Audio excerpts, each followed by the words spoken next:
So, good evening, everyone. Today here we are going to start a new topic, new subject, that is Code of Civil Procedure. And ये पहली class है, बहुत ही interesting class होने वाली है। और आपको आज की क्लास में हम लोग सेक्शन वाइज और रूल वाइज नहीं जाएंगे। सिंपली हम सीपीसी का मतलब समझेंगे कि एक्चुअली में सीपीसी है क्या, सीपीसी में स्ट्रक्चर क्या है उसका, कितने सेक्शंस हैं, कितने पार्ट्स हैं इसके, कितने उसमें ऑर्डर्स हैं, ये सब सारी चीजें हम लोग समझेंगे। एंड कहाँ तक एक्सटेंशन है इसका, है ना, सीपीसी मतलब क्या है, ये प्रोसीजर लॉ है, सब्सटेंटिव लॉ है, एडजेक्टिव लॉ है, क्या है ये, है ना। और साथ ही साथ हम इसमें थोड़ा सा सेक्शन 2 की तरफ हम लोग आएंगे, और सेक्शन 2 में जो डेफिनेशन पार्ट है उसको हम लोग इंटरप्रिटेशन क्लॉज कहते हैं, उसको हम समझेंगे। डिक्री उसमें डिफाइंड है, डिक्री को समझ लेंगे, ऑर्डर को समझ लेंगे, दो तीन टर्मिनोलॉजी को हम लोग उठा के समझ लेंगे। उससे पहले हम सीपीसी का मतलब भी समझ लेंगे, सीपीसी एक्चुअली में है क्या। ये एक तरीके का इंट्रोडक्टरी पार्ट है, इंट्रोडक्टरी क्लास है, प्रिलिमिनरी क्लास है। सबसे पहले आपको समझ में आना चाहिए कि सीपीसी है क्या and what we are going to study, कैसे स्ट्रक्चर है। किसी भी एक्ट को पढ़ने से पहले you have to keep into your mind कि how many sections are there, parts are there, schedules are there, orders are there, अगर उसमें ऑर्डर है तो कितने ऑर्डर्स हैं। आपको एक ना समझ में आनी चाहिए चीजें कि कौन सी चीज कहाँ पे है, so that आप उसको चीजों को याद कर सको, मेमोराइज कर सको। So as far as CPC is concerned, ये प्रोसीजरल लॉ है और सब्सटेंटिव लॉ ये नहीं है। अब देखिए होता क्या है कि पूरे सीपीसी अगर हम बात करें तो देयर आर ओनली 158 सेक्शंस। अगर पूरे सीपीसी को हम बात करें, ये आप कह सकते हैं कि दो पार्ट में डिवाइड है। एक तो सेक्शंस हैं 158 तक, यानी कि सेक्शन 1 से स्टार्ट है, सेक्शन 158 तक सेक्शंस हैं, सारे सेक्शंस पढ़ने हैं। उसके बाद स्टार्ट हो जाता है हमारा ऑर्डर्स, यानी कि शेड्यूल 1 स्टार्ट हो जाता है। शेड्यूल 1 में हमारा ऑर्डर्स है, यानी कि जो सेक्शन में कही गई हैं बातें उसी को ऑर्डर में इलेबोरेट किया गया है, यानी कि एक प्रोसीजर बताया गया है। ठीक है, कह सकते हैं आपकी जो 150 सेक्शंस है वो थोड़ा सा सब्सटेंटिव पार्ट के, वहां पे कोई प्रोसीजर नहीं बताया गया। वहां पे सिंपली आपको सब्सटेंटिव नेचर में एक प्रोविजन बता दिया कि हाँ भैया ये है, डिग्री ऐसे है तो ऐसे ये डिग्री है। अब डिग्री कैसे पास करती है कोर्ट, कैसे आप प्लेंट फाइल करेंगे, कैसे प्रोसीजर चलेगा, वो ऑर्डर्स में सारे इलेबोरेट करके बहुत अच्छे से उन्होंने बताया। तो आप बोल सकते हैं कि जो शेड्यूल 1 है प्रोसीजरल पार्ट हो गया। हालांकि पूरा का पूरा कोड ऑफ सिविल प्रोसीजर एक अपने आप में प्रोसीजरल पार्ट है, प्रोसीजरल एक्ट है, प्रोसीजरल लॉ है, not substantive law, procedural law है ये। लेकिन सेक्शंस में आप बोल सकते हैं कि सब्सटेंटिव पार्ट है, ये प्रोसीजरल पार्ट है। तो हम देख सकते हैं कि आपके स्क्रीन पे दिख रहा है कि जो बॉडी ऑफ कोड है सब्सटेंटिव पार्ट है, it contains only 158 sections, as well as procedural जो पार्ट है उसमें ऑर्डर्स है और रूल्स हैं। ऑर्डर्स 51 है, उसके साथ साथ रूल्स है, यानी कि जो ऑर्डर है, ऑर्डर 1 में रूल 1, रूल 2, रूल 3, रूल 4 ऐसे करके, फिर order 2 rule 1, order 2 rule 3, order 2 rule 3, order 2 rule 4, ऐसे करके ऑर्डर के अंदर में भी रूल्स है। तो accordingly we have to study. अब फर्स्ट हम आते हैं थोड़ा सा प्रोसीजरल और सब्सटेंटिव के बारे में समझ लेते हैं कि प्रोसीजर और सब्सटेंटिव होता क्या है। मैं बार बार बोल रहा था प्रोसीजर लॉ है।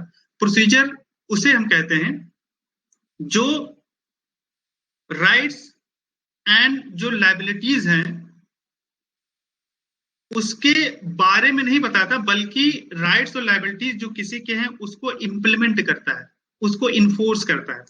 वेयर एज सब्सटेंटिव लॉज जो होते हैं, substantive laws elaborates the rights and liabilities of the parties। Substantive law में इतना बताता है कि अगर आपने ऐसा कर दिया तो क्या हो जाएगा, अगर आपने ऐसे किया then you will be penalized, if you do this then you will be penalized, if you do this you will be... for example contract act, transfer of property है। कॉन्ट्रैक्ट एक्ट में क्या है कि अगर आपने किसी से प्रॉमिस किया, if you know promise something and if you don't fulfill the promise or don't perform the contract, then it means that you have breached the contract and your liabilities will arise and the other parties will have certain rights against you. So that is called contract act is what? That is substantive law। वो substantive law वो सिर्फ अधिकार को और जिम्मेदारियों को बताता है कि यानी कि अगर आपने ऐसा नहीं किया तो आपकी जिम्मेदारी ये आएगी, आपको फाइन देना पड़ेगा, सामने वाले के साथ ऐसे करना पड़ेगा, और अगर आपने ऐसा कर दिया तो आपका राइट हो जाएगा, राइट क्रिएट हो जाएगा। वो ये नहीं बताता कि अगर आपका राइट इन्फ्रिंज हुआ है, अगर आपके साथ ज्यादती हुई है, गलत हुआ है, तो आप कैसे अपने हक को लोगे, कैसे अपने हक को आप इन्फोर्स करो, वो नहीं बताता सब्सटेंटिव लॉ।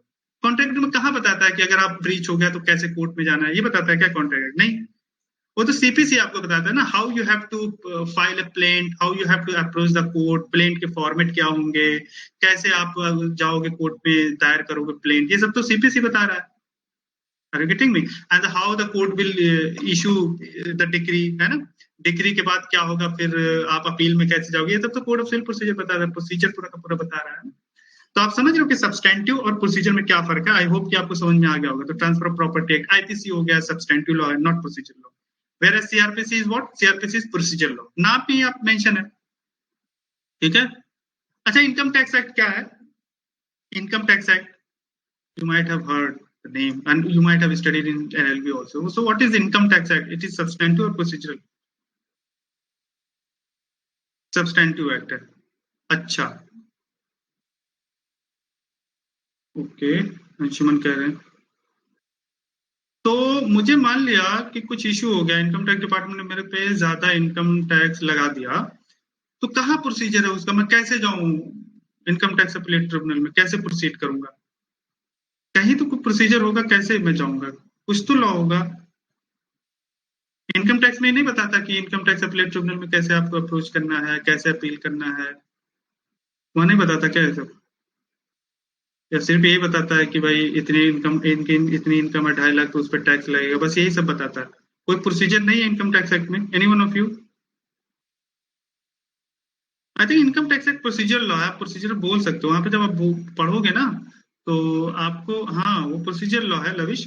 तो उसमें देखोगे असेसमेंट कैसे होते हैं, अगर आपने, आपके असेसमेंट कैसे होंगे, है ना, आप कैसे अप्रोच करोगे इनकम टैक्स अपीलेट ट्रिब्यूनल को। कमिश्नर होता है ना, सब डिविजनल कमिश्नर होता है, अपीलेट ट्रिब्यूनल होता है, अपीलेट ट्रिब्यूनल कमिश्नर होता है। कमिश्नर के पास कैसे अपील करोगे, इंस्पेक्टर होता है, इंस्पेक्टर के पास कैसे अपील लगाओगे, इंस्पेक्टर अगर ज्यादा फाइन लगा दे आपको, ज्यादा इनकम, सारे प्रोसीजर है, ऐसा नहीं है वो सब्सटेंटिव लॉ नहीं है, प्रोसीजर है।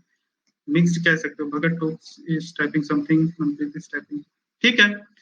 तो आई होप कि ये आपको डिफरेंस करना जरूरी था कि भाई हम कोड ऑफ सिविल प्रोसीजर, एक प्रोसीजर लॉ पढ़ने जा रहे हैं। तो इससे पहले हम लोगों ने आर्बिट्रेशन कंसिलिएशन अभी खत्म किया है, उससे पहले हिंदू लॉ खत्म किया है।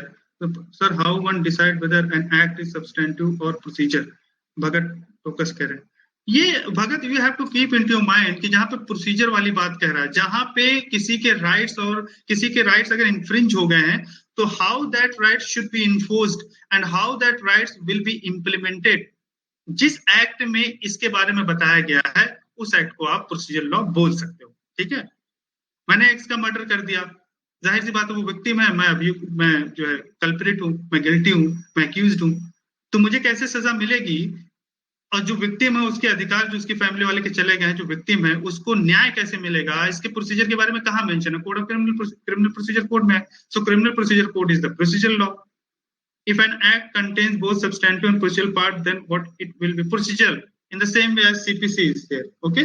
CPC में बोल सकते हैं कि sections हैं, starting में सिर्फ substantive part है और फिर order आ रहे हैं, rules आ रहे हैं, तो आप बोल सकते हैं CPC, वो procedural law ही होंगे। हाँ, ठीक है। सर, मेरा पहला दिन है, हमें ये नहीं पता कि चैट कैसे करना है, क्वेश्चन लिखेंगे कैसे, तो प्लीज अगर एक बार आप बता दें। कौन है आप? कौन है, नाम बताइए। सुमित सक्सेना। अच्छा सुमित, आप मोबाइल से कर रहे हैं लैपटॉप से? सर मोबाइल से कर रहे हैं। मोबाइल से कर रहे हैं तो मोबाइल पे देखो, एक आदमी की शक्ल का आ रहा होगा ऊपर टॉप पे, कहीं आ रहा होगा, हाँ उस पर क्लिक करो, साइन एक रिफ्लेक्ट हो रहा होगा।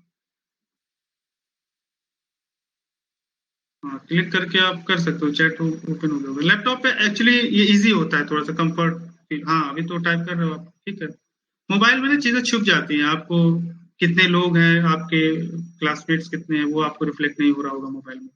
आप बैक हो गए तब दिखेगा। तो मोबाइल में ठीक है, कर सकते हैं class, not a issue, but comfort laptop पे ही है, ठीक है।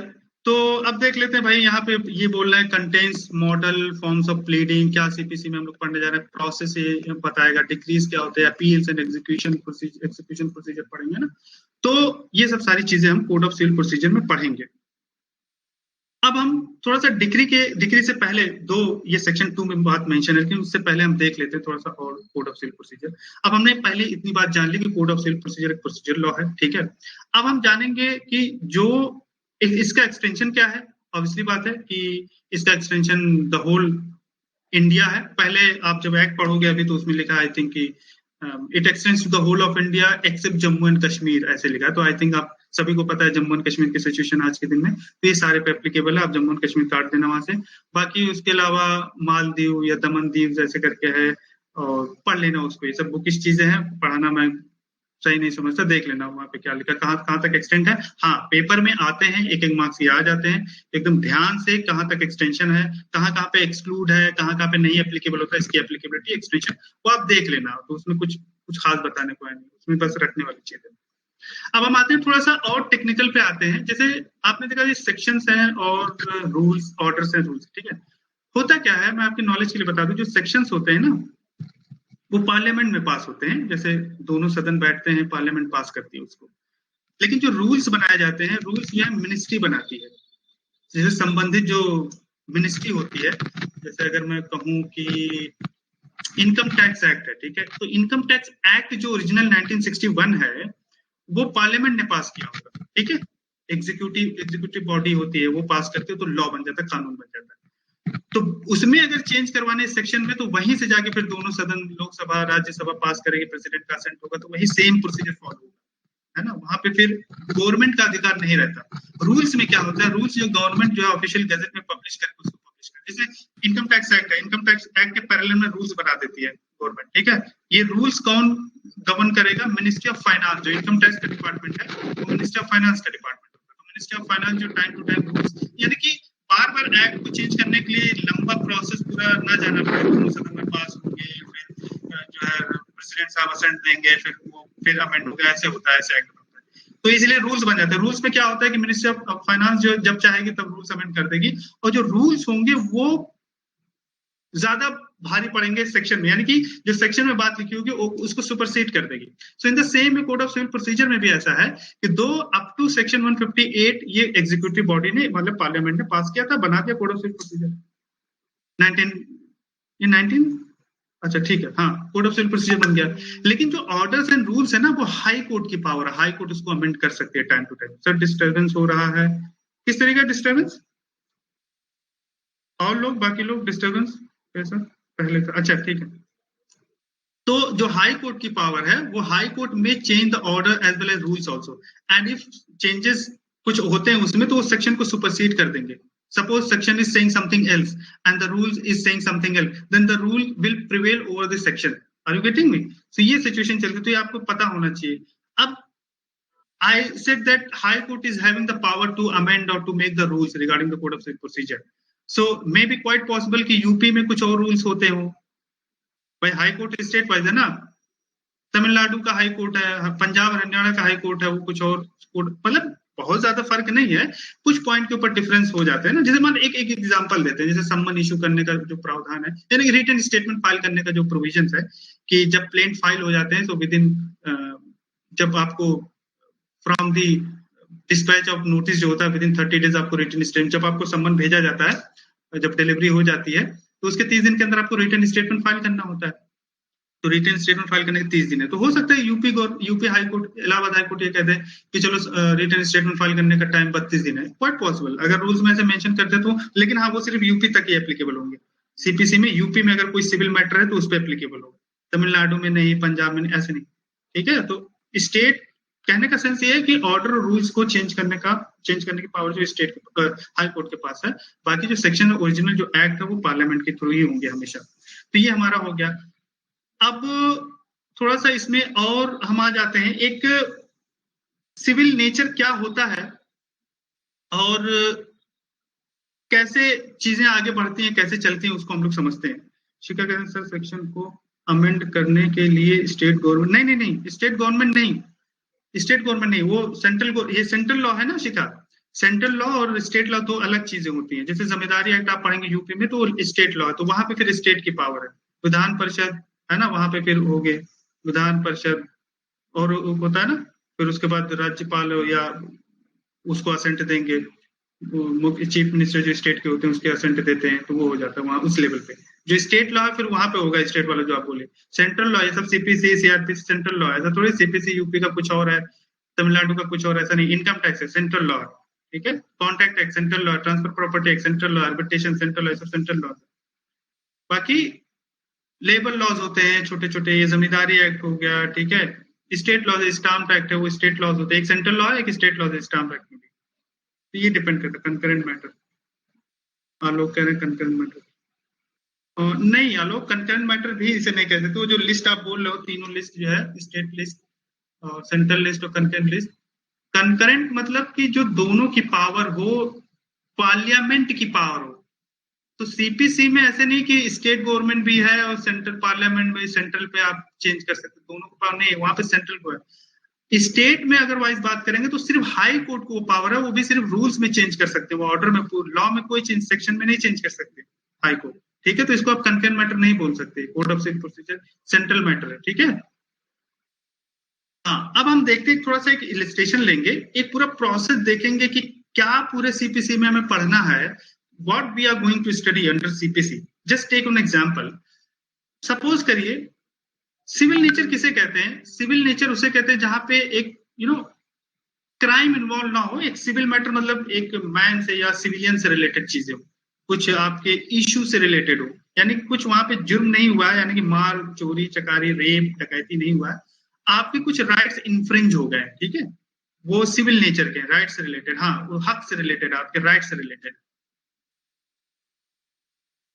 अब इसका एक एग्जांपल लेंगे, उसको सीपीसी से कोरिलेट करने की कोशिश करेंगे, that what would be the procedure under civil procedure and what we are going to study, what process and what provisions have been mentioned under CPC. फर्ज करिए कि मेरे पास एक जमीन है, मेरा पीयूष से लड़ाई हो गई, जमीन से रिलेटेड, पीयूष मेरे बगल में ही रहते हैं, तो ऐसे हम लोग रह रहे हैं, ये जो है हमारा घर है, ये पीयूष का घर है, ये जो जमीन से रिलेटेड, ये जमीन से रिलेटेड जो है इशू हो गया। आप पीयूष कह रहे हैं भैया ये हमारा यहाँ तक है, मैं कह रहा हूँ नहीं नहीं ये मेरा यहाँ तक है, आपका नहीं है, तो जमीन से रिलेटेड कुछ विवाद होगा। जनरली सिविल मैटर जो है जमीन से रिलेटेड हो गया, यही सब मैटर होते हैं, प्रॉपर्टी से रिलेटेड सिविल नेचर के सब मैटर होते हैं। तो अब आप मान के चलिए कि पहला स्टेप आप क्या लेंगे, प्रैक्टिकल एस्पेक्ट को अभी मैं छोड़ दे रहा हूँ। पहला स्टेप तो आप थाने में चले जाओगे, एक अनजान आदमी होता है, नहीं मालूम होता, थाने में जाएगा, थाने में जाता, पुलिस वाले से बोलता है, पुलिस वाला पैसे से लेता है, पुलिस वाला आएगा, 4 गाली देता है।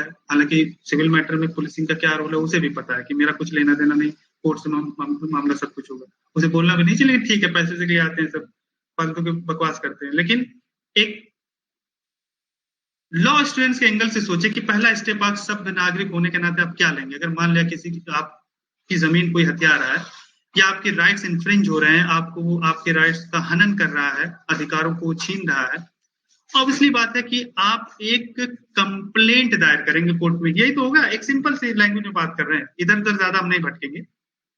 यानी कि आप कोर्ट के पास जाएंगे और एक कंप्लेंट दायर करेंगे कि भैया हमें ये इशू है, हमें फलाने आदमी जो है, हमारी जमीन को, ये जमीन यहाँ पे मेरी है, फलाने आदमी है और इन्होंने ऐसे ऐसे प्रॉब्लम क्रिएट कर दी है, मेरा राइट्स, मेरा अधिकार जो हनन हो रहा है, मैं अपनी प्रॉपर्टी को यूज नहीं कर पा रहा हूँ सही से, ये सब बातें, अपनी चीजें लिखेंगे आप, अपने जो भी issues, whatever the issues are there, point wise लिखोगे आप, है कि नहीं। अच्छा, तो सामने वाला भी चुप नहीं बैठेगा ना, या कोर्ट क्या करेगी, कोर्ट जाहिर सी बात है कि दोनों पक्षों को सुनेगी, ऐसा नहीं है कि वन साइडेड डिसीजन होते हैं। The court will call upon the both the person, if Mr. A has gone to the court and submitted his complaint, obviously whether the court will ask the another person also and also give the chance to another person so that he may defend himself in a better way.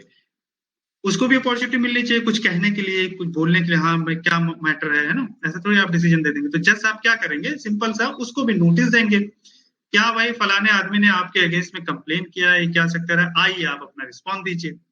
यही तो होगा, और क्या होगा, वो आएगा, अपना जो भी बोलना होगा वो बोलेगा।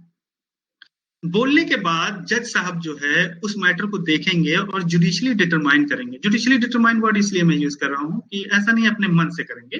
जज साहब, कानून है, लॉ है, प्रॉपर्टी से रिलेटेड ट्रांसफर प्रॉपर्टी एक्ट हमारे पास, उसको मद्देनजर रखते हुए, ऐसा नहीं है अपने दिमाग से अपनी स्वेच्छा से कुछ भी बोल देंगे, ऐसा तो है नहीं, उनको जो अच्छा लगेगा डिसीजन दे देंगे, ऐसा भी नहीं है। जुडिशियली डिटर्मिनेशन का मतलब, जुडिशियल माइंड अप्लाई करने का मतलब ये होता है कि जो लॉ में लिखा है उसकी रोशनी में वो चीजों को देखेंगे कि हाँ भाई कितने जमाने से ये रह रहा है, इसके पास मैप है, एविडेंस लेंगे, वो मैप, इसके पास क्या क्या डॉक्यूमेंट्स हैं, कब से ये रह रहा है, ट्रांसफर ऑफ प्रॉपर्टी एक्ट क्या कहता है ना, तो वो सब देख के अपना डिसीजन जो है पास करेंगे, है कि नहीं।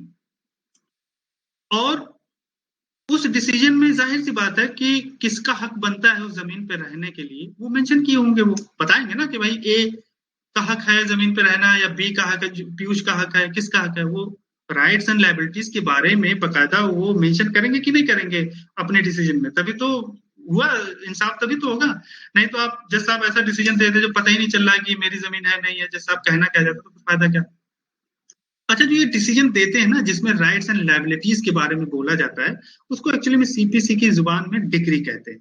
अभी डिक्री क्या है पूरा इलेबोरेट बाद में मैं कर दूंगा, अभी फिलहाल प्रोसेस समझिए। अच्छा ये बताओ, जब सम्मन भेजे होंगे, अच्छा जब उसको इंटीमेट किए होंगे दूसरी पार्टी को, उसको सीपीसी की लैंग्वेज में ना सम्मन कहते हैं, कि जैसे साहब ने सम्मन भेजा है ना, सम्मन जब भेजा होगा तो दूसरी पार्टी आई होगी, जब रिप्लाई की होगी, जो वो रिप्लाई जब करती है दूसरी पार्टी, उसको हम रिटन स्टेटमेंट बोलते हैं, लिखित कथन। अच्छा, जब मैंने कंप्लेन किया था, उस कंप्लेन को मैंने तो ऐसे नॉर्मल लैंग्वेज में कह दिया था, एक्चुअली इस कंप्लेंट को प्लेंट कहते हैं सीपीसी की जुबान में, in the language of CPC it is called as plaint. So definitely, if my rights has been infringed by someone else, I will oppose to the court and I will file a plaint. Plaint मैं file करूंगा court में। फिर court, what the court will do? Court will issue a summons to the other party, my opposite party. Opposite party will get the summon and within 30 days, मतलब अपना answer करेगा, मैं क्या कहना चाहता हूँ, मेरे के पॉइंट है, सही बोला आदमी नहीं बोला, अपना जो भी कहना होगा उसको क्लेरिफिकेशन देना होगा देगा, उसको रिटन स्टेटमेंट कहते हैं। ठीक है, तो ये प्रोसेस पूरा चलता रहता है। उसके बाद जज साहब फाइनल जब डिसीजन देते हैं तो डिक्री पास हो जाती है ना। अच्छा, मे बी क्वाइट पॉसिबल कि वो पीयूष के अगेंस्ट में डिक्री पास होगी, यानी कि बोला जज साहब ने कि नहीं नहीं पीयूष का हक नहीं है, ये नहीं है उनकी जमीन और एक ही जमीन है।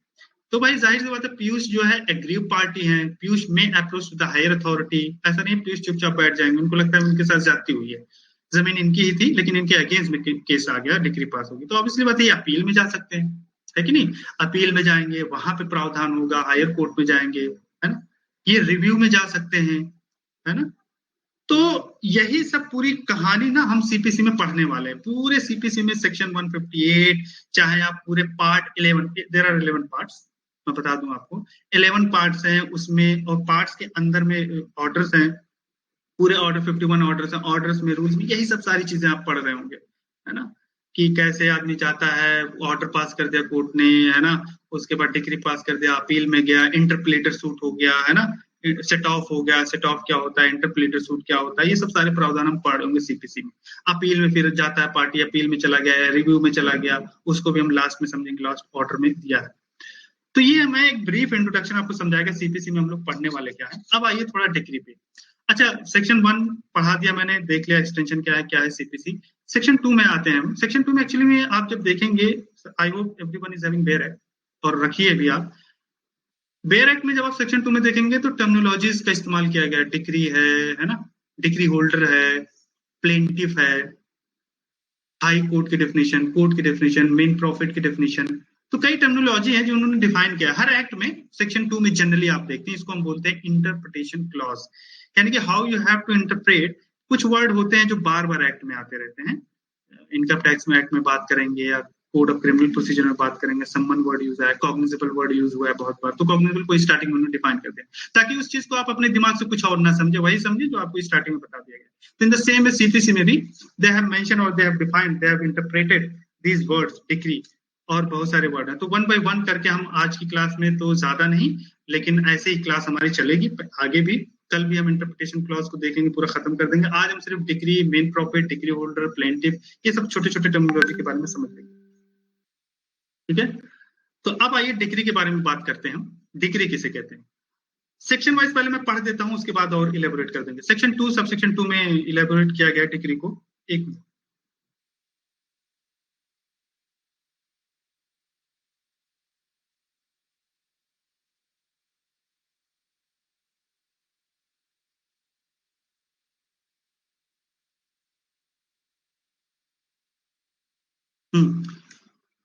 तो सेक्शन 2 सब सेक्शन 2 में डिक्री को डिफाइन किया गया है।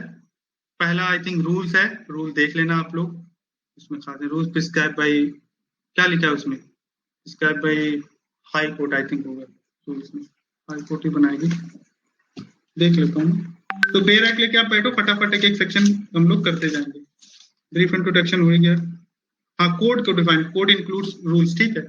जो कोड ऑफ सिविल प्रोसीजर की बात है, कोड मतलब रूल्स भी आएंगे, जो यानी कि कोड का मतलब ये नहीं कि सेक्शन 158 तक ही, code means the whole order and rules also. तो डिक्री देख लेते हैं। Decree mean the formal expression of an adjudication. ये इस वर्डिंग्स पे हमें ध्यान देना है। Decree means formal expression of an adjudication which so far as regards the court expressing it conclusively determines the rights of the parties. अच्छा जी, conclusively determines the rights of the parties with regard to all or any of the matters in controversy in the suit. ठीक है। And maybe either preliminary or final. Preliminary भी हो सकती है decree और final भी हो सकती है। ये बात हमें इससे पता चल गया डेफिनेशन से। It shall be deemed to include the rejection of a plaint and the determination of any question within section 144, but shall not include any adjudication from which an appeal lies as an appeal from an order or any order for dismissal for appeal. तो पहले शुरुआत में इन्होंने बताया कि decree है क्या। Simple ये कह रहे हैं कि डिक्री एक्चुअली में एक फॉर्मल एक्सप्रेशन है। एक्सप्रेशन का मतलब आप किसी चीज को एक्सप्रेस कर रहे हैं लिख के, है ना। फॉर्मल एक्सप्रेशन, फॉर्मल एक्सप्रेशन का मतलब ये होता है फॉर्मली आप एक्सप्रेस कर रहे हैं, ऐसे नहीं मुंह से बोल दिया। फॉर्मली एक्सप्रेशन का मतलब होता है एक फॉर्मेट है, सीपीसी में फॉर्मेट बताया कि डिग्री का क्या फॉर्मेट होगा, उसी फॉर्मेट में जैसा आप लिखेंगे, फॉर्मल वे में एक्सप्रेस करेंगे अपने जो विचार हैं उनके जुडिशियल माइंड से, अपने जो उन्होंने जजमेंट डिसीजन लिया है, फाइनल कंक्लूजन पे वो पहुंचे हैं, उसको एक फॉर्मल वे में एक्सप्रेस करेंगे। Formal expression of what? Formal expression of an adjudication. Adjudication मतलब, एडजुडिकेशन का मतलब ये होता है कि जुडिशियल डिटर्मिनेशन। एडजुडिकेशन का means judicial determination. Judicial mind apply करके जब आप किसी नतीजे पे पहुंचते हैं, कोई आप डिसीजन पास करते हैं, उसको हम एडजुडिकेशन कहते हैं। ठीक है, एडजुडिकेट करना। तो जुडिशियल माइंड अप्लाई करते हुए फॉर्मल एक्सप्रेशन देना, उसको हम डिग्री कहते हैं। अच्छा, किससे मुतालिक, किससे? So far as regard the court expressing it conclusively determine the rights of the parties. ऐसा एडजुडिकेशन, ऐसा फॉर्मल एक्सप्रेशन या ऐसा डिटर्मिनेशन, जुडिशियल डिटर्मिनेशन, जिसमें पार्टीज के राइट्स के बारे में बताया गया हो कि पार्टीज के राइट्स क्या है विथ रिगार्ड टू ऑल और any of the matters in controversy in the suit. जो सूट में कंट्रोवर्सी थे, सूट में उस कंट्रोवर्सी, जो मैटर्स कंट्रोवर्सी में थे, जो बोन ऑफ कंटेंशन था, जो एप्पल ऑफ डिस्कॉर्ड था, जो झगड़े का जड़ था, उस झगड़े के जड़ से रिलेटेड, उससे संबंधित पार्टीज के राइट्स क्या हैं वो मेंशन करते हुए अगर कोई फॉर्मल एक्सप्रेशन जज साहब करेंगे, कोट करेंगे, तो उसको हम डिक्री बोल देंगे। ये फाइनल भी हो सकती है, प्रीलिमिनरी भी हो सकती है। अब प्रीलिमिनरी फाइनल क्या होती है अभी मैं आता हूँ उस पर। दूसरी बात कह रहे हैं, it shall be deemed to include the rejection of a plaint. ये कह रहे हैं कि अगर मान लो किसी प्लेंट को रिजेक्ट करते हैं, सूट का मतलब क्या होता है कि जब आप प्लेंट दायर करते हैं ना, तो उसी को हम सूट बोल देते हैं कि ये सूट फाइल हुआ है। एक पूरा प्रोसेस है, सूट को एक टर्मिनोलॉजी नहीं है। मतलब आप एक प्लेंट फाइल करते हैं तो वो मतलब कि सूट चलने लगा, वहीं से सूट स्टार्ट हो गया। और ये कह रहे हैं कि determination of any question with in section 144, तो 144 सेक्शन के तहत मान लो किसी क्वेश्चन को डिटरमाइन किया गया है तो उसको भी हम डिक्री कहेंगे। अब 144 क्या है? कंजुगल राइट से related, restriction of conjugal right से रिलेटेड है, उसको आप छोड़ दो अभी आप इसमें दिमाग लगाएं, जब 144 पे पहुंचेंगे तो आप समझाएंगे वहां पे। 144 में अभी आप लिख सकते हो, वहां पे जाके आपके पास अगर बेयर एक्ट हो, नोट लगा देना कि रेड विद सेक्शन 2 सबसेक्शन 2। ठीक है, तो अब हमें इससे पता चला कि भाई अगर प्लेंट को रिजेक्ट कर दिया कोर्ट ने, तो उसको भी हम बोल देंगे डिक्री। अब यहाँ पे इन्होंने खुल के इसलिए बता दिया कि मान ले कोई प्लेंट आपने दायर किया, उसको रिजेक्ट कर दिया, तो आप बोलोगे सर इसमें कहाँ से पार्टीज के राइट्स बता रहे हैं कोर्ट, फिर आप इसको डिक्री मानेंगे, क्यों मानेंगे? इसलिए यहाँ पे बोल दिया अब इन्होंने बोल दिया यहाँ पे, तो बोल दिया इसको डिक्री मानेंगे। But shall not include any adjudication from which an appeal lies as an appeal from an order. अब ये कह रहे हैं कि लेकिन ये जो 2 पॉइंट है ए एंड बी, उसमें डिक्री, ये डिक्री नहीं कहलाएंगे। एक तो कोई भी एडजुडिकेशन है कि किसी अपील से कोई एडजुडिकेशन है जो किसी ऑर्डर के अगेंस्ट, किसी ऑर्डर के अगेंस्ट में आप अपील में गए थे, उससे कोई एडजुडिकेशन है, वो भी डिक्री में शामिल नहीं होगा। या कोई भी ऑर्डर जो डिफॉल्ट हो गया उसको डिसमिसल कर दिया, डिसमिसल करके कोई ऑर्डर पास किया जा रहा है, तो उस ऑर्डर को आप डिक्री नहीं बोलेंगे। ठीक है, वैसे भी ऑर्डर, एप्लीकेशन फॉर रेस्टिट्यूशन, हाँ मनप्रीत, ठीक है, वैसे भी ऑर्डर डिग्री में फर्क होता है। अच्छा, ऑर्डर भी अगर मैं आपको समझा दूंगा आज ही क्लास में। अच्छा, एक्सप्लेनेशन में कह रहे हैं कि decree is preliminary where further proceedings have to be taken before. ठीक है, इसको एक्सप्लेनेशन को भी रहने दीजिए, मैं प्रीलिमिनरी फाइनल में बता दूंगा। अच्छा, एसेंशियल एलिमेंट जो मैं सेक्शन से भी निकालूं, जो सेक्शन 2 सबसेक्शन 2 है, उससे अगर हम एक्सट्रैक्ट करके निकालें कि एलिमेंट्स क्या है, एसेंशियल एलिमेंट डिग्री के क्या है, तो आप बोल सकते हैं कि भाई एडजुडिकेशन होना चाहिए। एडजुडिकेशन मतलब judicial application of judicial mind होना चाहिए। बगैर टॉक से please repeat sub class A and B, sub clause original jurisdiction matter, Lavish कह रहे हैं ये एक्सेप्शन बताना। अच्छा, ये कह रहे हैं कह रहे हैं कि ये जो 2 पॉइंट है उसको हम डिक्री नहीं बोलेंगे, कह रहे हैं any adjudication from which an appeal lies as an appeal from an order. अगर मान लिया कोई ऑर्डर है, उसके अगेंस्ट में आप अपील में जा रहे हैं, तो उससे रिलेटेड कोई एडजुडिकेशन है ना, तो उस एडजुडिकेशन को आप डिक्री नहीं बोल देंगे, उसको आप डिक्री नहीं बोलेंगे। या कोई any order for dismissal for default, यानी कि आप डिफॉल्ट हो गए, अब डिफॉल्ट होने के चक्कर में आप कोर्ट ने आपके प्लेंट को एक ऑर्डर पास करके डिसमिस कर दिया, है ना, तो उसको हम ऑर्डर बोलते हैं, उसको हम डिक्री नहीं बोलेंगे। ऑर्डर डिक्री में फर्क होता है। ऑर्डर में क्या होता है कि वहां पे पार्टीज के राइट्स और लायबिलिटीज के बारे में नहीं बताया जाता। जैसे मान लिया आपने कोर्ट में आप प्लेन फाइल किया, तो प्लेन की कुछ फीस होंगी, कुछ कोर्ट फीस होंगे, उसको आपको सबमिट करना होता है, कुछ तौर तरीका होगा, प्लेन के फॉर्मेट होंगे, सीपीसी में फॉर्मेट दिया होगा, उसी फॉर्मेट में आप प्लेन अपना लगाएंगे ना, कि अपने मन से अपनी लैंग्वेज में लिख दोगे, ऐसा तो है नहीं। कोई भी फॉर्मेट आप मान लिया वो प्रोसीजर आपने ऑप्ट नहीं किया, किसी वजह से कोर्ट साहब ने उसको रिजेक्ट कर दिया, तो कोर्ट क्या करेगी कि एक ऑर्डर पास करके वो चीज बताती है। वो भी एक एक्सप्रेशन है, लेकिन वो कोई उसमें एडजुडिकेशन माइंड कोर्ट ने अप्लाई नहीं किया अपना, बस उसमें क्या हुआ, कोर्ट साहब ने देखा कि अरे स्टाम्प पे नहीं किया है या फीस पे की नहीं किया, कोर्ट फीस, उसको रिजेक्ट कर दिया। एक ऑर्डर पास किया, रिजेक्ट कर दिया, दोबारा आप अप्लाई करो, तो उस ऑर्डर को आप डिक्री नहीं बोलेंगे, उस ऑर्डर को ऑर्डर बोलोगे, वो ऑर्डर कहलाता है। लविश कह रहे हैं जजमेंट, ऑर्डर एंड डिक्री, इन तीनों में क्या डिफरेंस है। हाँ, अभी देख लेते हैं लविश। ऑर्डर का तो अभी बता देंगे। जजमेंट में, ये क्रिमिनल में जजमेंट वर्ड यूज होता है, ठीक है, जो वहां पे मतलब मर्डर कर दिया आपने, एक्यूज्ड है एक, यहाँ पे प्लेंटिफ है, डिफेंडेंट है। अच्छा, मैं पार्टीज में बता दे रहा हूँ। देखो, मैंने स्टार्टिंग में बताया था कि जमीन से रिलेटेड विवाद था मिस्टर ए और पीयूष में। मिस्टर ए को इश्यू था, उसको परेशानी थी, उसके राइट्स को इन्फ्रिंज किया जा रहा था, वो गया प्लेंट फाइल किया कोर्ट में, तो जो प्लेंट फाइल करता है उसको हम प्लेंटिव बोल देते हैं, ठीक है। प्लेंट से प्लेंटिव, इसको याद करने में आई थिंक आसानी है बहुत, उसमें है नहीं। प्लेंट से प्लेंटिव हो गया, ये प्लेंट हो गया, जो प्लेंट फाइल करता है उसको हम प्लेंटिव बोल देते हैं, ठीक है। अच्छा, जो डिफेंड करेगा, जाहिर सी बात है पीयूष चुपचाप बैठेंगे नहीं, ये डिफेंड करेंगे, अपना बचाव करेंगे, अपनी बात कहेंगे, रिटन स्टेटमेंट फाइल करेंगे, तो जो डिफेंड करता है उसको हम डिफेंडेंट बोल देते हैं। तो सिविल मैटर में 2 लोग जनरली होते हैं, प्लेंटिव जो प्लेन फाइल करता है ना, वादी जिसको आप हिंदी में कहते हैं, और डिफेंडेंट जो प्रतिवादी हिंदी में कहते हैं, प्रतिवादी जो डिफेंड करता है, ये 2। क्रिमिनल मैटर में कौन कौन से होते हैं, एक्यूज्ड होता है और विक्टिम होता है, तो वहां पे डिक्री नहीं कोर्ट पास करती, क्रिमिनल कोर्ट वहां पे जजमेंट पास करती है, तो आप उसको जजमेंट बोल सकते हो, ठीक है, ये फर्क होता है।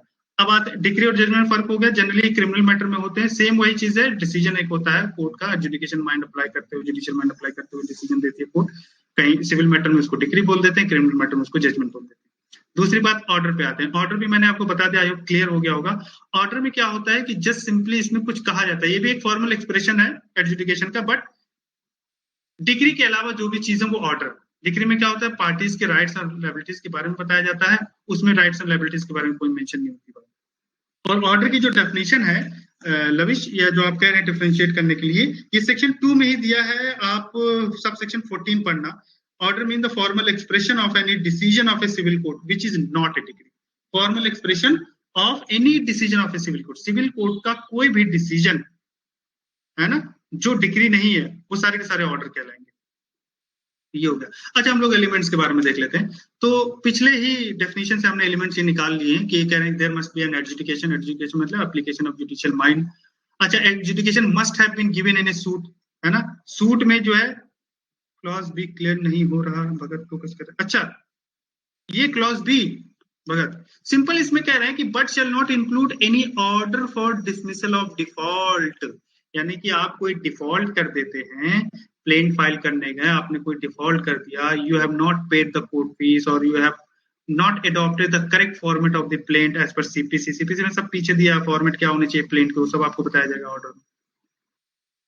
क्या आपने स्टाम्प ड्यूटी पे नहीं किया, है ना, प्रोसीजर फॉलो नहीं किया कोर्ट का, तो उस सूरत में अगर कोई डिफॉल्ट अगर हो जाते हो तो डिसमिस कर देती है कोर्ट। तो कोर्ट डिसमिस करेगी, कैसे करेगी, आपके कान में या आपके घर पे आके नहीं कहेगी, वो एक ऑर्डर पास करके वो चीज करती है, कुछ आपको फॉर्मल एक्सप्रेशन देती है, कोई चीज बताती है आपको, वो जैसे वो बताएगी, कोई भी चीज बताती है आपको जो एक्चुअली में डिक्री नहीं, जिसमें राइट्स एंड लायबिलिटीज के बारे में कोई बात नहीं कही गई है, तो whatever the court has said to you that formal expression will be known as the order, वो ऑर्डर कहलाएगा।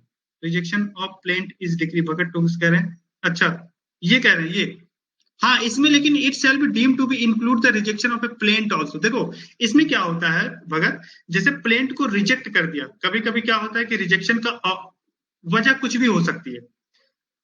अब कोई भी इशू हो सकता है। अगर मान लिया डिफॉल्ट की वजह से डिसमिस किया है, डिसमिस और रिजेक्शन में फर्क होता है थॉमस, दो वर्ड आपको पकड़ के चलना है। डिसमिसल और रिजेक्शन में फर्क होता है। रिजेक्ट का मतलब ये होता है कि you are having another opportunity, you have committed some default and the court has rejected. It means that on the first instance the court has not accepted your plaint, you have another opportunity. Once you pay the fee, definitely you will be opportunity to file the plaint. Dismiss का मतलब क्या होता है कि वो file ही नहीं कर पा रहे हो कोई चीज, वो डिसमिस ही कर दी, यानी कि आपको दोबारा कोर्ट फी पे करके दोबारा प्रोसीजर वही ऑप्ट करके आना पड़ेगा। डिसमिसल का मतलब ये होता है। रिजेक्शन का मतलब ये होता है कि आपने कोर्ट फीस देनी थी 100 रुपया, आपने 60 रुपया दिया, आपको नहीं पता था, आपने 60 रुपया दिया, 40 रुपया नहीं दिया, तो वहां पे फॉर द टाइम बीइंग आपके प्लेन रिजेक्ट हो गए हैं और कोर्ट ने आपसे कहा भैया 40 रुपया जो है सही से इसको जमा करो तब हम एक्सेप्ट करेंगे, तो वो रिजेक्शन है, वो भी डिक्री कहलाएगी। डिसमिसल का मतलब होता है पूरा का पूरा डिसमिस हो गया, आपको पूरा पूरा प्रोसेस फिर से फॉलो करना होगा। वो 60 रुपए गए आपके, फिर से आप पूरा 100 का 100 रुपया दीजिए, पूरा प्रोसीजर फॉलो करिए। ये डिसमिसल और रिजेक्शन में फर्क होता है। कोई चीज डिसमिस कर दी गई, अब शुरू से आप प्रोसीजर ऑप्ट करो। तो adjudication must have been given in a suit, ठीक है। डिक्री में क्या होता है कि जो सूट है उसमें एडजुडिकेशन दिया गया हो। तीसरा है determination the rights of the parties. Decree में ये भी एक खासियत है डिक्री की, जो पार्टीज होंगे उसके राइट्स के डिटर्मिनेशन के बारे में बात हो रही होगी, उनके राइट्स को डिटरमाइंड किया गया होगा, उनके राइट्स को डिसाइड किया गया होगा कि ए जीत रहे हैं या पीयूष जीत रहे हैं, पीयूष के क्या क्या राइट्स हैं, ए के क्या क्या राइट्स हैं। ये एलिमेंट्स हैं डिक्री के, ये पार्टीज के अधिकारों को डिटरमाइन करता है, इसमें डिटर्मिनेशन होता है। Determination must be of A conclusive proof, conclusive nature. अच्छा, डिटर्मिनेशन जो होगा ना वो कंक्लूसिव नेचर का होगा। ऐसा नहीं है कि ये कोर्ट साहब ने कह दिया फिर आपको नहीं कोर्ट जैसा आप देख लो कुछ और देख लो हम नहीं मानेंगे, ऐसा नहीं। Once he has passed a decree, he has issued a decree, it becomes final. जैसे आप क्रिकेट खेलते थे ना, एम्पायर जो कह दिया वो फाइनल है, एम्पायर का निर्णय सर्वमान्य होता था, उसके ऐसे भी कोर्ट का भी जो कंक्लूसिव नेचर का ये होता है ना, जो डिटर्मिनेशन हो गया हो गया। हाँ, आपके पास अदर ऑप्शन है, अपील में जाइए, अगर आपको इश्यू है एग्रीड पार्टी को नहीं कुछ हुआ, अपील में जाओ, रिव्यू में जाओ, वो तो अलग है प्रोसेस, ठीक है। लेकिन ऐसा नहीं है कि कोर्ट वो कह आप मान ही नहीं रहे हो, उनकी बात ही नहीं मान रहे हो, ऐसा नहीं होगा। नेहा आ गई हैं, ठीक है, देख लेंगे। अच्छा, ये जो determination of the rights of the parties है, पार्टीज एक जो मैटर इन डिस्प्यूट है, जो मैटर इन कंट्रोवर्सी है, उससे संबंधित राइट्स क्या होंगे, अधिकार क्या होंगे, उससे रिलेटेड डिटरमाइन करना पार्टीज के राइट्स को। लास्ट देख लेते हैं element, there must be formal expression of such adjudication, ठीक है। Must be formal expression of such adjudication. Adjudicate तो आप कर रहे हैं चीजों को, उसको आपको फॉर्मल वे में एक्सप्रेस भी करना है।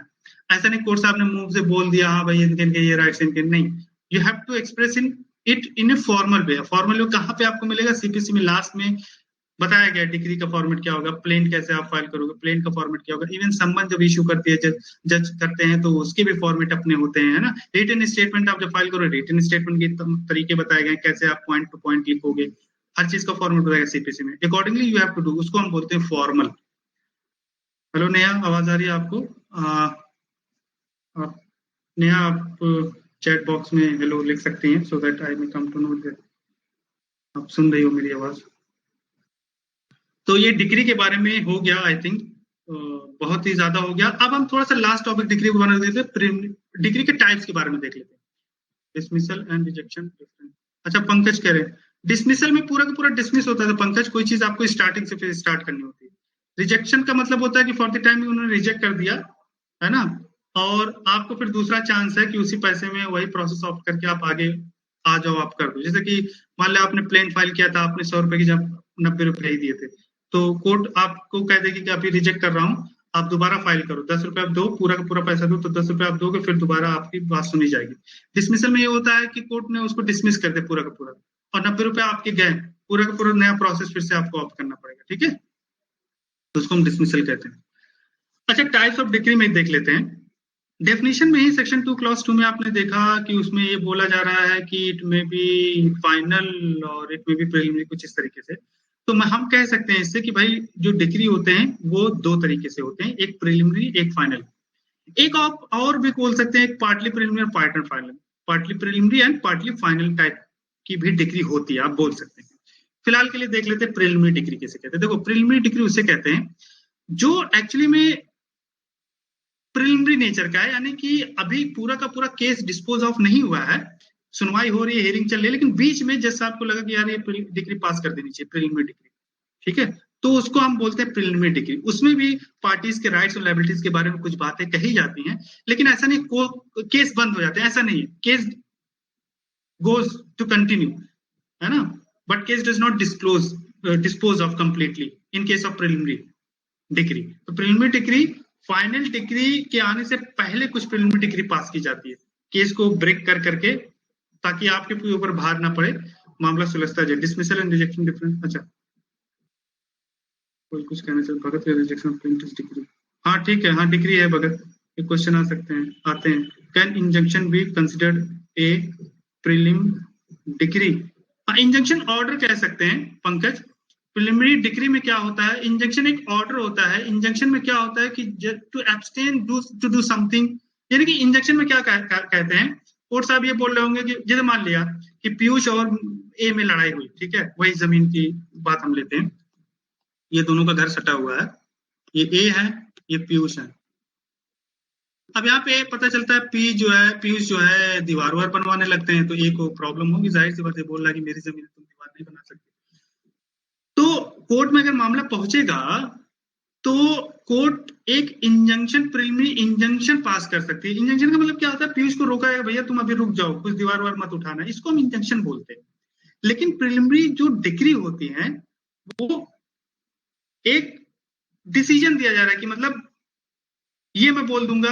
अब इसका भी एग्जांपल दे रहा हूं, जैसे मान लिया कि किराए से रिलेटेड है, रेंट से रिलेटेड है, ठीक है, तो मान लिया कि ए ने पीयूष को अपना मकान किराए पे दिया रहा था, और पी जो है यहीं पे रह रहे हैं, और ये हो गया कम से कम 10 साल, ठीक है, और पी क्या हुआ कि इसी मकान पे कुछ अपना भी बना ले रूम बिना पूछे ए से, ठीक है, without getting permission, without obtaining the permission of mister A, means की landlord, Piyush has constructed some, wall or some time, and he has started to run the coaching. कुछ भी कर लिया उन्होंने बिना पूछे, और वो अर्न भी कर रहे हैं उसको, उस मतलब इनके किराएदार के लैंडलॉर्ड की प्रॉपर्टीज वो अर्न भी कर रहे हैं, हालांकि रेंट एग्रीमेंट में ऐसी कोई बात नहीं हुई थी। ऊपर से ये रेंट भी नहीं दे रहे हैं, मामला पहुंच गया सिविल कोर्ट में, रेंट से रिलेटेड है। तो कभी कभी क्या होता है, कोर्ट क्या करती है कि ऐसा नहीं कि एक ही फाइनल डिग्री पास कर दिया, उसमें बोल दिया कि हाँ कौन जीता, किसका हक है, कौन खाली करेगा, कौन रहेगा, ऐसा नहीं। कभी कभी क्या होता है कि हो सकता है कि मिस्टर ए ने अपने प्लेंट में जो प्रेयर किया है, जो रिलीफ मांगी है, वो ये मिस्टर ए कह रहे थे कि साहब पीयूष जो है मेरे घर पे जो है इतने साल से रह रहा है, और ऊपर लेट आउट भी कर रखा था मुझसे बिना पूछे, इसने पैसे भी कमाए हैं, होर्डिंग भी लगवा लिया था, किसी से कांटेक्ट कोई मिला था इसको शॉपकीपर, होर्डिंग भी लगवा लिया था मेरे से बिना पूछे। तो होर्डिंग जो इसने कमाया है वो एक्चुअली में देखा जाए तो साहब मेरा है, वो यही बोलेगा ये, क्योंकि मेरा मकान है, मेरे पे होर्डिंग लगाया, ये बिना मुझसे पूछे पैसे भी कमा रहा है, तो मेरा जो भी इसने अर्न किया है ना पैसा, वो पैसा भी मेरा है, और जो इसने रेंट नहीं दिया वो भी मैं इससे लूंगा, और मैं इसको खाली भी करवाऊंगा। तो 3 यहाँ पे रिलीफ मांग रहा है ये कह रहा है। अच्छा, जो मैं बोल रहा हूँ ना कि जो होर्डिंग से पैसा कमाया, लेट आउट कर दिया चुपके से, सबलेटिंग कर दिया, उससे पैसा कमाया, तो जो गैर कानूनी तरीके से कब्जा करके किसी की प्रॉपर्टी पे अगर आप कोई इनकम जनरेट कर रहे हैं तो उसको मीन प्रॉफिट कहते हैं। ये भी सेक्शन 2 में क्लॉज 12 में डिफाइन है, ठीक है, सेक्शन 2 में डिफाइन है, आगे देख लेंगे। फिलहाल के लिए मैंने यहाँ पे बता दिया, यही बताऊंगा, कुछ ज्यादा नहीं। मेन प्रॉफिट, इसको हम मेसने प्रॉफिट कहते हैं, स्पेलिंग MESNE लिखेंगे, मेसने प्रॉफिट, यानी कि गैर कानूनी तरीके से किसी के प्रॉपर्टी आपने अवैध रूप से कब्जा किया है, उससे आप प्रॉफिट जनरेट करो, तो उस प्रॉफिट को हम मेसने प्रॉफिट कहते हैं, ठीक है। तो यानी कि ए ने 3 रिलीफ मांगी, एक तो कि भैया इससे घर खाली करवाइए, दूसरा ये मेरा रेंट 12 महीने से नहीं दिया है, उस रेंट को भी चाहिए, तीसरा मेन प्रॉफिट मेरा बन रहा है वो भी मुझे चाहिए। तो मे बी क्वाइट पॉसिबल कि कोर्ट क्या करेगी कि कोर्ट पहली प्रिलिमिनरी डिग्री पास कर देगी कि अच्छा चलो, ये जो इसने होर्डिंग लगवाया, जो पैसा कमाया पीयूष ने, ये सबलेटिंग कर देता, वो पैसा जो एक है। तो ये मैं अभी कुछ केस डिस्पोज ऑफ नहीं किया, अभी मैंने ये नहीं बताया कि कौन वेकेंट करेगा, कौन टिनेंट, मतलब टिनेंट को क्या अधिकार है, टिनेंट जाएगा छोड़ के या नहीं जाएगा, या उसका हक बनता है टिनेंट पैसा, अभी कुछ मैं इसके बारे में नहीं बोला, मैं सिर्फ और सिर्फ अभी मेसने प्रॉफिट के बारे में बोला। तो भी क्वाइट पॉसिबल मैं क्या करूंगा, प्रिलिमिनरी डिग्री पास करके बोल दूंगा कि भैया ये तुम इतना ए को दो, मेन प्रॉफिट जो तुमने कमाया है उससे बिना पूछे, उसका हक बनता है। तो ये प्रिलिमिनरी डिक्री हो गई। तो यहाँ पे कोई ऑर्डर कोर्ट नहीं दे रहा है कि मतलब तुम कुछ ना करो या कुछ करो, इस तरीके से नहीं। यहाँ राइट्स पार्ट एंड पार्सल में एक अधिकार दिया गया ए को, राइट्स के बारे में डिटरमाइन किया जा रहा है, ए के राइट्स को डिटरमिनेशन किया जा रहा है। तो आप इस वे में इंजंक्शन को और प्रिलिमिनरी डिक्री को आप डिफरेंशिएट कर सकते हो, तो उसमें कोई कंफ्यूजन की बात नहीं है पंकज, ठीक है। तो प्रिलिमिनरी डिग्री साथ ही साथ मैंने समझा भी दिया, यही है प्रिलिमिनरी डिग्री। फाइनल डिग्री आप कह सकते हैं कि ऑब्वियसली बात है कि फाइनल डिग्री भी rights and liabilities dispose of determine होता है इस डिग्री में, लेकिन साथ ही साथ क्या होता है कि केस भी रफा दफा क्लोज हो जाती है, केस का फाइल क्लोज हो जाता है एंड पूरे के पूरे केस को डिस्पोज ऑफ कर दिया जाता है in case of final decree. So once the court issues final decree, once the court passes final decree, so it determines the rights as well as it discloses the case, ठीक है। उसके बाद फिर कोई प्रोसेस नहीं चलता, वो final decree होगी, पास होगी। अब आपको कुछ करना है, कुछ करना, अब अपील में जाइए, जो भी करना हो, या उसी कोर्ट में रिव्यू में है, जो भी है, बट वो फाइनल है, ठीक है। अच्छा, एक इलस्ट्रेशन देख लेते हैं प्रिलिमिनरी डिग्री का। ये एग्जाम्पल में एग्जाम में आ सकते हैं, देख पूछ लेगा भाई कौन सी डिग्री है, तो आपको देखना चाहिए आपको। तो सूट प्रिलिमिनरी डिग्री में देख लेते हैं, suit for position and main profit, ये इस तरीके के सूट्स होते हैं प्रिलिमिनरी के। ऑर्डर 20 रूल 12 में मेंशन है ये, ठीक है। एडमिनिस्ट्रेटिव सूट्स होते हैं, प्रिलिमिनरी नेचर के होते हैं। सूट्स फॉर प्रीएम्पशन, ये सब सारी चीजें आपको बताई जाएंगी, मैं इलेबोरेट नहीं करूंगा हर चीज क्या है, हालांकि आप समझ रहे होंगे। ऑर्डर 20 में जनरली आप एक रट लो कि ऑर्डर 20 में खास तौर पे प्रिलिमिनरी डिग्री के बारे में बात की है। Generally order 20 talks about preliminary degree, ये याद करने के लिए। अब वो रूल 12, 13, 14, 15, 16 ऐसे करके है, वो याद कर लेना। Suit for dissolution of partnership है ना, पार्टनरशिप को डिसॉल्व हो रहा है, उसमें क्या हो सकता है कि भाई 10 चीजें होती है उसमें, है ना। पार्टनर, कोई पार्टनर कह रहा है मैं कैपिटल लेके आया था, कोई पार्टनर कह रहा है जो अब डिसॉल्व हो रहा है तो जो कंप्यूटर है या जो फर्नीचर वो मैं लेके जाऊंगा, कोई पार्टनर कह रहा है मेरे को इतनी प्रॉफिट मिलना चाहिए, मैंने इतना पैसा सबमिट किया। तो मे be quite possible being a जज मैं एक ही डिग्री में ना दूं, मैं पार्ट एंड पार्सल में दे रहा हूँ। तो प्रिलिमिनरी डिग्री पास करके मैंने पहले ये बोल दिया कि प्रॉफिट किसका होगा, फिर मैं बाद में डिस्पोज ऑफ किया। अच्छा, टेल मी वन थिंग, क्या एक केस में कितने प्रिलिमिनरी डिग्री हो सकते हैं? क्या मैं एक प्रिलिमिनरी डिग्री पास कर सकता हूँ, या 2 या 3 या 4, फिर फाइनल डिग्री पास करूंगा? whether there is any limitation कि भाई इतने प्रिलिमिनरी डिग्री आप पास कर सकते हैं, उसके बाद आपको फाइनल डिग्री पास करनी है? कुछ लिमिटेशन है क्या इस पे? लिमिटेड टू प्रेयर्स, अच्छा भगत कह रहे हैं, ठीक है। Depend upon the case, Pankaj कह रहे हैं। हाँ ठीक है, प्रेयर्स जो है किस तरीके का प्रेयर्स है, क्या वो रिलीफ चाहता है ना, प्लेंटिव जो है, डिपेंड करता है केस टू केस। दोनों का जवाब सही है, कोई ऐसी लिमिटेशन नहीं है, कितनी भी पास कर सकते हैं प्रिलिमिनरी की, लेकिन जनरली इतने होते नहीं, 1 2 ज्यादा से ज्यादा बस। अच्छा, in the same way if I ask you question whether there may be more than one final decree in a single case, final decree एक ही होते हैं या एक से ज्यादा हो सकते हैं?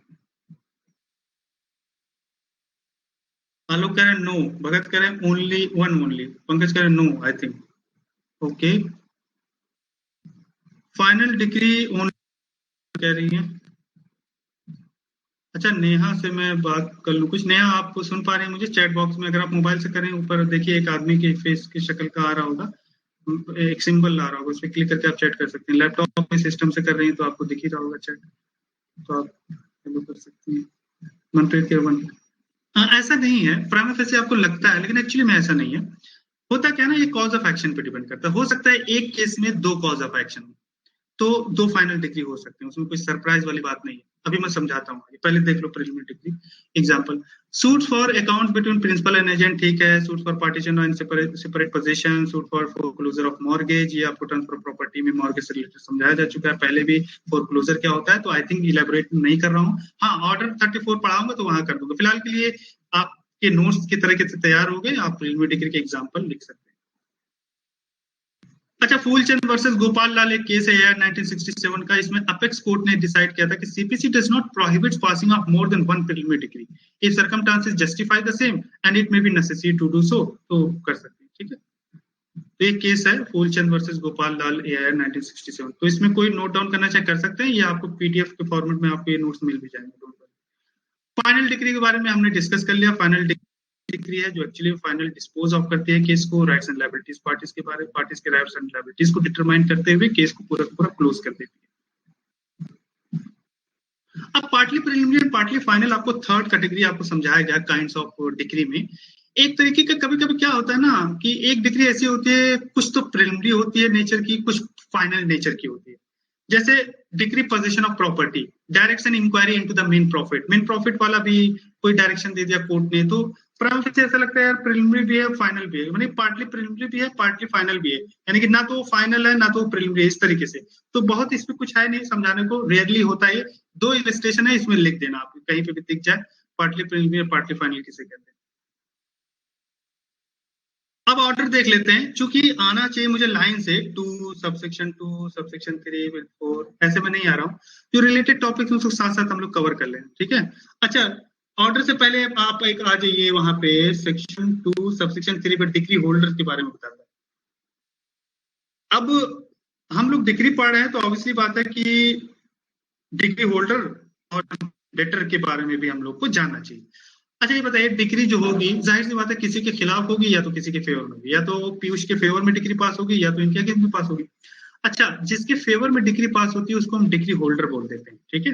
डिग्री को जो होल्ड करता है, यानी कि पीयूष की अगर फेवर में डिग्री पास हुई है तो Piyush will hold the degree, उसको फिर आगे ये उसको एग्जीक्यूट करवाएंगे डिग्री को, है ना। जजमेंट डेटर जिसके अगेंस्ट में डिग्री पास हुई है उसको हम जजमेंट डेटर बोल देते हैं। यानी कि प्लेंट जब फाइल किया जाता है, अगर मान लिया एक प्लेंट है तो जब प्लेंट फाइल किया गया तो जो प्लेंट फाइल करता है उसको प्लेंटिव बोल देते हैं, ठीक है। जो इस प्लेंट का जवाब देता है उसको हम डिफेंडेंट बोल देते हैं, ठीक। अब यही प्लेंट की सुनवाई होती है तो जज साहब डिग्री पास कर देते हैं, तो जब डिग्री कर दिए जजमेंट होगा, कोई जजमेंट लेटर होगा, कोई डिग्री होल्डर होगा, जाहिर सी बात है। एक डिग्री होल्डर होगा जिसके फेवर में पास हुई है चीजें उसको हम डिग्री होल्डर कह देंगे, जिसके अगेंस्ट में पास हुई उसको हम जजमेंट लेटर कह देंगे, ठीक। अच्छा, ऐसा मत समझना कि प्लेंटिव डिग्री होल्डर होगा, इसने प्लेंट फाइल किया, जरूरी नहीं ना कि उसी के फेवर में आए। डिग्री तो डिफेंडेंट के भी फेवर में आ सकती है, तो अगर डिफेंडेंट के फेवर में डिग्री पास हुई तो डिफेंडेंट जो है डिग्री होल्डर हो जाएगा, प्लेंटिव जजमेंट लेटर हो जाएगा। ऐसे वाइस वर्सा हो सकता है, तो इसको कुछ रूल मत बनाना। तो ये हमारा हो गया डिग्री होल्डर और जजमेंट लेटर। अच्छा, जजमेंट लेटर जिसके अगेंस्ट में, ठीक है। अब ऑर्डर देख लेते हैं, ऑर्डर की डेफिनेशन 214 में है। 214 में ऑर्डर का मतलब ये कहते हैं कि order mean the formal expression of any decision of the civil court which is not a decree, simple सी बात है, ठीक है। जो डिग्री नहीं है वो ऑर्डर है, इसमें भी फॉर्मल डिसीजन होते हैं। अब थोड़ा सा डिग्री और ऑर्डर में फर्क समझ लेते हैं कि डिग्री और ऑर्डर में फर्क क्या होता है, ठीक है। पॉइंट टू पॉइंट मैं बोलूंगा, एक पॉइंट दूंगा उस पर आपको डिफरेंस समझना पड़ेगा कि हाँ भाई इस पॉइंट से हम डिफरेंस बना सकते हैं। पहले तो आप कह सकते हैं कि ओरिजिन। अच्छा बताइए, डिग्री की ओरिजिन कहाँ से होती है।